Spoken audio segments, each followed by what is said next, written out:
শুনো মই বুজিব নোৱাৰো চকু মেলি চাওঁ মই মনিব নোৱাৰো চকু মুদি ভাবো মই ধৰিব নোৱাৰো হেজাৰ পাহাৰ মই বগাব নেজানো নিশাৰ চিঞৰ তীৰ প্ৰতিধ্বনি শুনো মই প্ৰতিধ্বনি শুনো মই প্ৰতিধ্বনি শুনো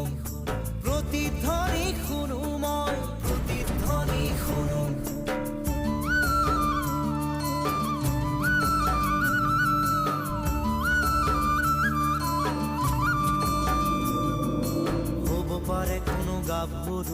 শোক ভৰা কথা হ'ব পাৰে কোনো আইতাৰ নিশাৰ সাধু কথা হ'ব পাৰে কোনো ৰং মনৰ কঠীয়া তলিৰ ব্যথা চিনা